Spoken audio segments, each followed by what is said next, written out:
Hello, we are in the Summer Garden, one of the most magnificent parks and gardens in St. Petersburg. The history is dating back to the period of Peter the Great in 1704, when there was no city at all. And this garden was laid out under the personal supervision of our Emperor Peter I by French architect Leblon. Actually, all trees were cut in different shapes, like balls and cubes. But at the end of the 18th century, the fashion changed, and the English landscape came into fashion. That's why they stopped cutting the trees and let them grow wild. So now it was formed in the English Landscape Park. It's quite decorative, and it's decorated with marble statues. They were commissioned by Peter the Great from Venice, and altogether now there are 92 statues, and this park covers 12 acres. It's also decorated with beautiful fountains, grottos, different attractions, and lime trees.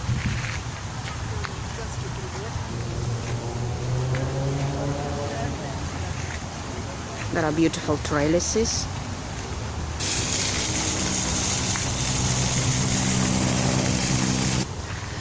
In the 19th century, this place was famous among robbers who marked passers-by and travelers, and that's why the owners of the left bank of the Summer Garden were ordered to cut their gardens surrounding their estates to keep the robbers from hiding there.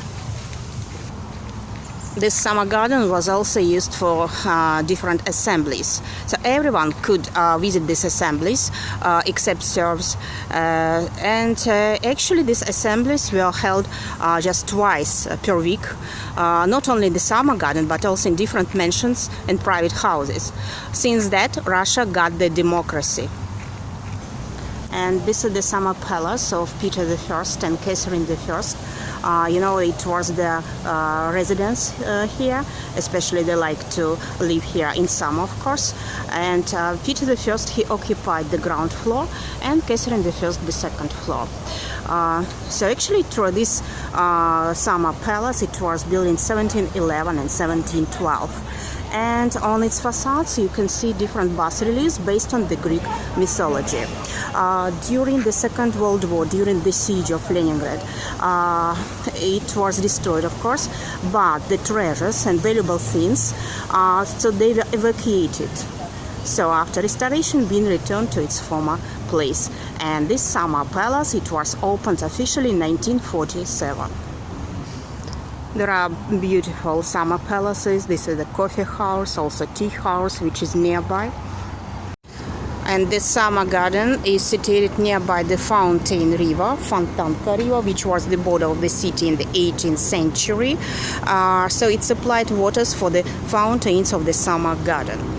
And that the length of this river is approximately 7 kilometers, 6.7, the width between the 35 and 70 meters. It's not deep. In the distance you can see the laundry bridge. So in the 18th century the court laundry used to be here, like the washing house for courtiers. And the Fountain River, it was like transportation river in the 19th century, because boat trips were quite popular. They were popular during the reign of Peter I, and so now they are popular nowadays. So the boats, they carried just a lot of people, 5 million people, which was twice more than the population of St. Petersburg. It's a summer fence, one of the most magnificent iron railings and fences in the world.